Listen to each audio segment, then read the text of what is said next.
Hello again. What a fantastic panel that was. Always elucidating to hear. Thank you very much to everybody involved, and hello again to the people in the room. Hope you're enjoying the third and final day of the 7th edition of FII. We have a fantastic panel discussion for you now, focused on the transhumanist consumer. Who are they? Are we all transhumanist consumers? And as technology continues to move at an incredibly rapid pace to help us strike more of a healthy balance between our personal and professional lives, what should we be aware of? What's on the horizon?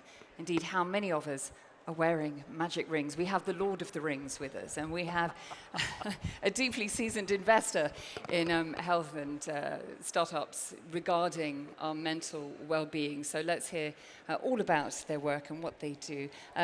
Magnus, let me come to you first. Welcome. Thank you. Tell us a little bit about what you do. Yeah, so Antler is the world's largest early-stage investor. We invest a little bit differently than other VCs, so we look for people and not for companies. So founders are just getting started in their journey of building a next business are the people we're looking for. And we receive about 120,000 applicants per year from aspiring founders. We just got 3,000 applicants for our first cohort here in Riyadh. In Saudi. So we just launched here. And what we then offer is access to co-founders. We work with them on validating their business model, and we've put in the first bit of capital. And yeah, we have 91 founders here in Riyadh right now. And hopefully we'll contribute to building great companies also within this space out of Saudi. We operate across 30 locations in 6 continents, and the great thing is about 15% of our portfolio are building within the space that we're talking about today, because it is one of the largest opportunities the world is seeing and one of the largest problems to address. Fastest growing sectors, one of them, yes. Inspiring to hear. Tom, tell us more. Yeah, so this opportunity we're talking about is actually this transformation in healthcare. And I think the transhumanist consumer is like the patient now being at the center of the picture. Patient taking control of their life. Patient understanding their own health condition and changing their behavior to improve it. That's the opportunity that I think is in front of us. And to answer your question, who the transhumanist consumer is, I think we all are.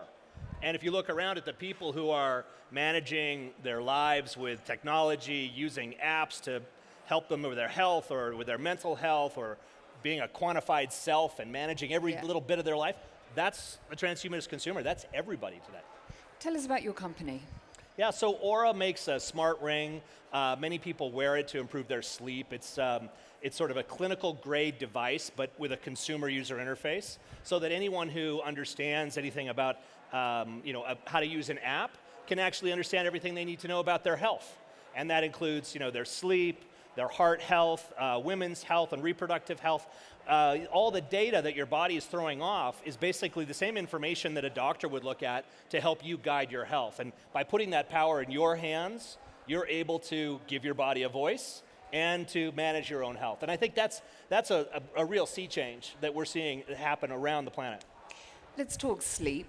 Let's just get down to basics. How much sleep did you have last night, Tom? I slept poorly last night. I'm jet lagged, so I only got 4 hours. That's his excuse, and he's sticking to it. I think he was researching the panel.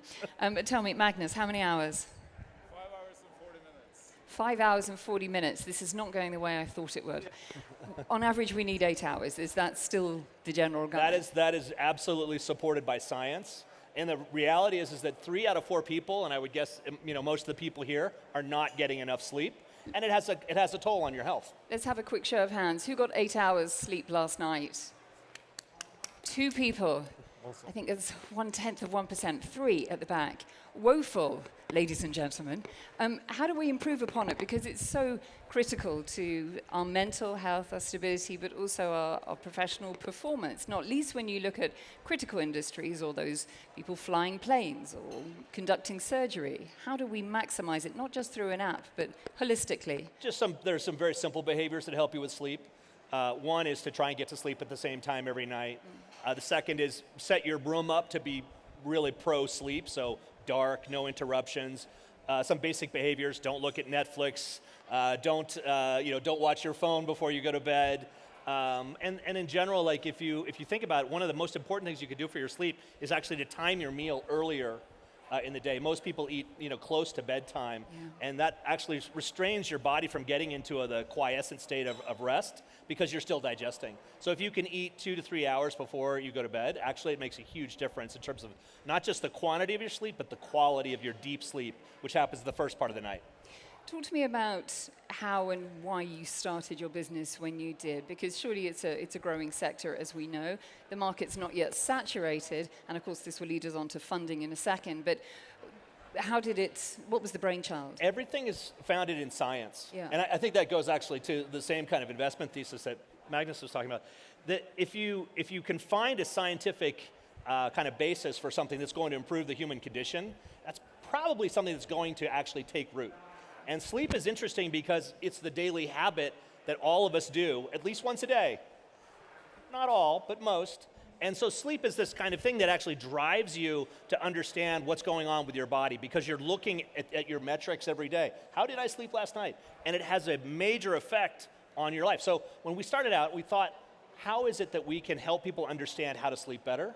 And how can we give them data to measure and manage their sleep? If it is to be believed, there's around 90 to 92% of all funding spending goes into treatment. We need that to be preventative. How do we move the needle? How do we flip that on its head when it comes to global healthcare? And how is AI helping us personalize the experience? And then I'll come to you, Magnus. Tom. Well, I think that's such a huge area of conversation. I think AI will revolutionize healthcare.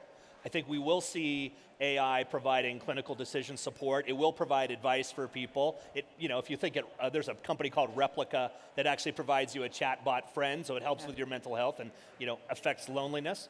I do think that we need to be careful, but I think we'll see that moving from sick care, where you're intervening after the fact, to preventative care, technology has an incredibly important role to play, but most importantly, it's the patients themselves. Yeah. The patients need to take charge of their health. Magnus, what are you looking for when you're looking to invest? What are the key characteristics of the companies or individuals in this space that you're interested in? So we obviously look at people, and the earlier you go in investing, the more you put an emphasis on the team that is actually building it, because they're ultimately going to come up with what to build. They're going to raise the capital. They're going to attract the first few customers. So we look for really, really high quality founders. And there are 3 characteristics that really stand out if you look at, database of about 65,000 successful startups in the world. It's number 1, the founder has a clear spike. So something that they're better at than most other people. Second is drive, which is not the same as passion, but it's a combination of ambition and ability to execute and make things happen and move things forward. And the third thing we look for is grit. So can these founders stay on for a 10 to 14-year-long journey where they have to hit the wall many times on the way? Right? If you look at the world's most successful founders, sometimes it's the persistence that ended up bringing them where they are. Like Airbnb, it took them 3 years before they had any traction. If you look at Elon Musk, it's obviously, for some people, controversial, but it's one of the most successful entrepreneurs ever. And PayPal almost went bust during the dot-com. SpaceX blew up all the rockets, and he had to lend money from his friends and family to keep it going. Tesla, has been bankrupt. Almost bankrupt a number of times, but he persisted through this, and that's what you see in great founders. So spike, drive, and grit. And then obviously, once you have a team of these really strong individuals, you start looking at what they're building, and there it's always going to be a combination of the scientific evidence, if it's deep tech, or if it's not deep tech, it's more around, is it a real problem they're solving? And is there a real consumer or business interest in buying the product? Oh, that's interesting, isn't it? So the pseudoscience and the trends, how do you differentiate between the two, and which do you take a punt on? It's hard to know, right? It needs to be backed up by the data. Yeah, it is hard to know. Should I use this one? Okay, hopefully people can hear me a bit better. So, whenever there's a big trend, whether it's blockchain, whether it's AI, whether it's health tech, you will see a lot of people trying to build within that space who actually don't have any business building within the space, right? Because it's a way for them to attract capital. So the way we identify, the pseudo side of this from what is real is it first, in the Antler sense, starts with spending real time with the founders, right? And since we work with founders from day one, we get to spend 2 to 3 months with them before we put any capital into them. Okay. And through that, you ensure that it's really great people. And the second thing we do is, if it's deep tech, we have an advisory network of about 1,000 advisors who are deep into most specific topics. So we can go deep into the scientific evidence, we can go deep into the customer demand side of things, and we can go deep into, is this the right technology to use towards spending it, building it?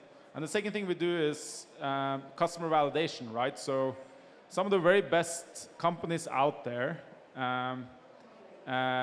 actually end up selling their product before they even started building it, right? So, Tesla sold hundreds of cars before they even built one. Microsoft sold their first piece of code to IBM before they'd written a single piece of code. So there are levels of validation, but you want to combine a great team that is serious with solving a real problem where you can actually see a way in which the technology will work or there's real demand.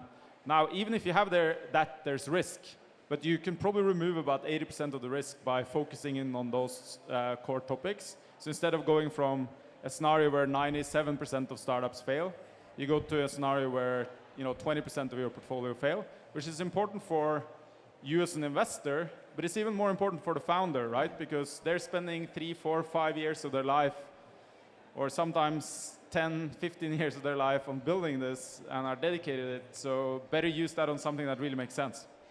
How does inclusivity feature in your decision making, not least with people having access to even the basics of healthcare, but far less the digital side of things? ESG has to be baked into the cake, right? It has to be at the very heartbeat of these organizations that you're looking to invest in, right? Yes, so inclusivity, the way we look at it, it's a bit different than the general VC space because inclusivity in the VC space today is terrible, right? So probably 1.8% of capital globally, for example, go to female founders. Now, why is that? We believe the reason for that is that when you're starting a business, you rely on networks. You rely on mentors, you rely on relationships, you rely on people to support you with capital or introduction to a customer or whatever it is. And since historically you've seen most of very successful founders be men, a lot of those mentors tend to be men, and then they tend to know other men, and then you have this virtual cycle, right? So what we believe with Antler is that we're kind of resetting that whole thing by creating a quality of opportunity, right? So if you come to Antler, you can access all those networks, you can access the capital, and really with us not doing anything, that has led to a complete change in the inclusiveness and the diversity of our founders. So we have now 33% of our portfolio has a female co-founder. We build companies with people from 81 nations, all types of socioeconomic backgrounds, because we're creating the same starting point. And I think if you create a quality of opportunity, your portfolio will equal the global available talent pool, right? And the global available talent pool means that, yeah, it should move from 33% of our portfolio having a female co-founder to 50. We should have an equal representation of every minority, because I think intelligence is equally distributed across ethnic groups, genders, and so on. And that's a tremendous opportunity for us, because we can access all these tremendously driven and brilliant founders that wouldn't have had that same opportunity before because they didn't have access to the networks or because they didn't want to take the risk. Okay. What do you identify as interesting in this region, Tom, not least when it comes to cultural and country nationwide variations and transhumanist trends? Well, it's interesting. You can see patterns in the data really clearly. Actually, Saudi is very underslept Yeah. The worst slept country in the world actually is Japan, not surprisingly. They have and Asia generally actually is largely underslept, but Japan is the absolute worst. But Saudi's up there, and I think that's a clarion call, particularly as you think about the startup community here. It's a trope, a common thing that startup founders wear an Oura ring. It's actually very common, and partially because I think it's a very stressful job, and they need all the support that they can get. So I think you start to see little populations emerging around stress and health and wellness, and one of them is startups. Mm-hmm. Because in order to survive with grit and resilience, the growth of a new company, you need a lot of reserves. And in order to sort of maintain for the distance, you need rest and recovery in between those cycles of passionate, driven work. So I think we have a really vibrant startup culture here.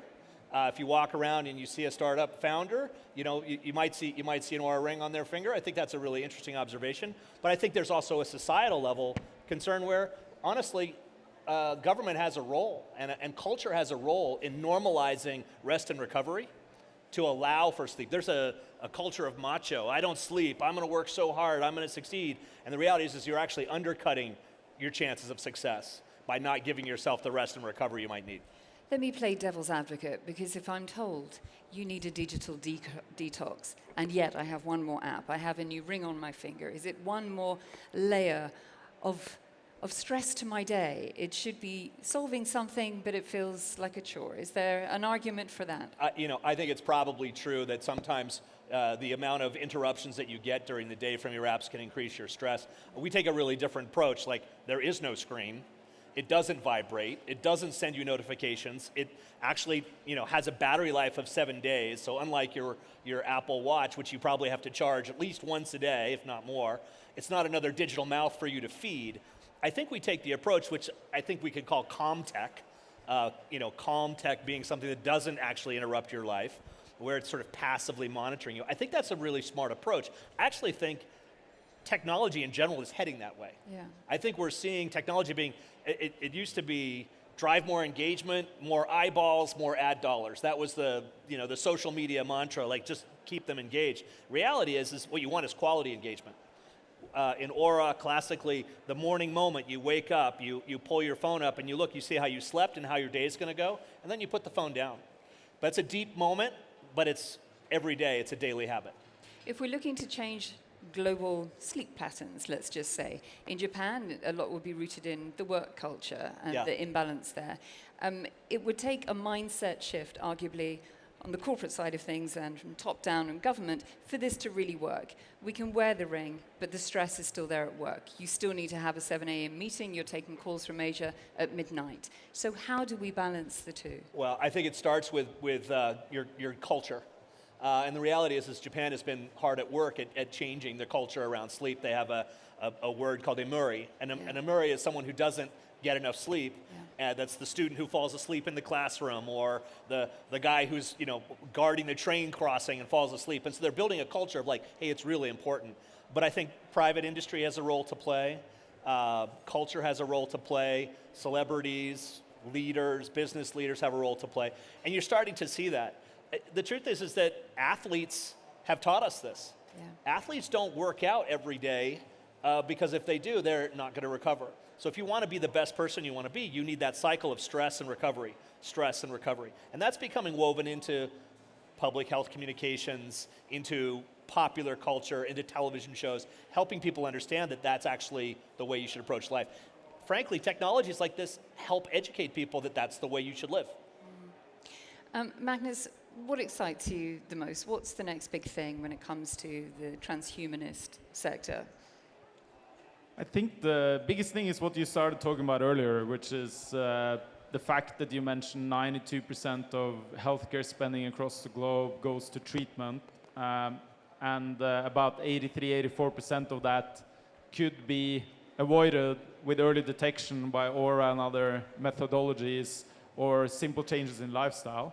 So there's a huge pile of money currently being spent, which is technically wasted, and at the same time, you see an aging population.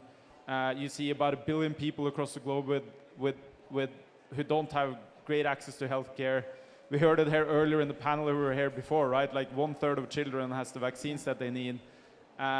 So there's this tremendous opportunity where at the same time you see this massive technology shift on biotech, on IoT, on other types of sensors, genome technology, which means that you can solve a lot of these important problems, both in terms of detection, in terms of changes in lifestyle, diagnosis, and so on, earlier and cheaper. And that's probably one of the biggest opportunities in the world right now from an innovation perspective. So yeah, we hope to continue to back a few hundred companies a year in this space.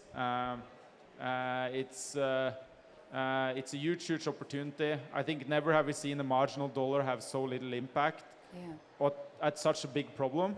And you at the same time see that level of innovation.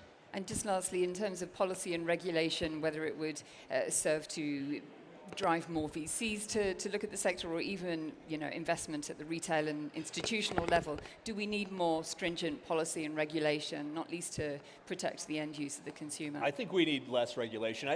We've actually seen an explosion in digital healthcare over the past 10 years as regulations opened up, and COVID obviously drove a huge wedge in between the desire to not change and to protect the status quo. I think we need more of that. We need more innovation, not more regulation. Yeah. Clearly, health, you have to do no harm, but there's a real opportunity there for us to become more progressive and more forward-looking. Less regulation, more innovation. Would you agree? I agree. I want to add one thing, which is you also need clear regulation. So like one of the big issues with innovation is sometimes you don't know how you should be regulated, and that's a terrible situation to be in, right? And they're very basic business models have struggled with that. Look at Airbnb in New York now, for example, or when Uber launched across the globe. These are very basic business models where you actually don't know how to be regulated. And as a founder, then you run a lot of risk, right? Because you can fall on either side of you can be liable if suddenly what you're doing, if you don't know what you're doing, if it's legal or not, then you take a bit of risk, right? Yeah. So clarity is also insanely important, right? So what does that mean? You can't move regulation over a 4, 5, 6 year period. You need to actually move it at the monthly, because innovation is happening so fast right now.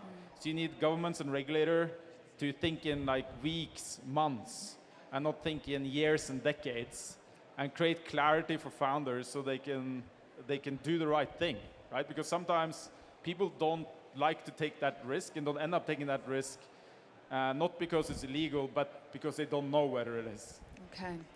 Just testing your stress levels as we approach the final minutes of the panel. Oh, yeah, very relaxed, very relaxed. Good to hear. A last word on innovation. What's next, new and exciting on the horizon for Oura? I think we're going to see an explosion around AI. Yeah. And I think going to regulation for a moment, it's a very fraught area. There is, I think, a risk that we overregulate. But I think we're going to see just a massive transformation. This time next year, we're going to see things that we couldn't even imagine today. Okay. Key takeaway from FII in a snapshot?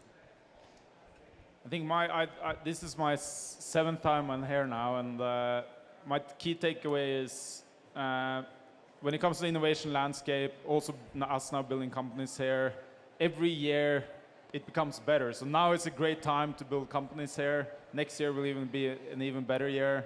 And that, I think we talked about it earlier before we came on stage, is from where the base is now is probably the fastest growing tech ecosystems in the world, and it's very excited to be here.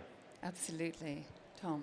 I would say yesterday there was a comment on stage in the plenary session about the value of longevity.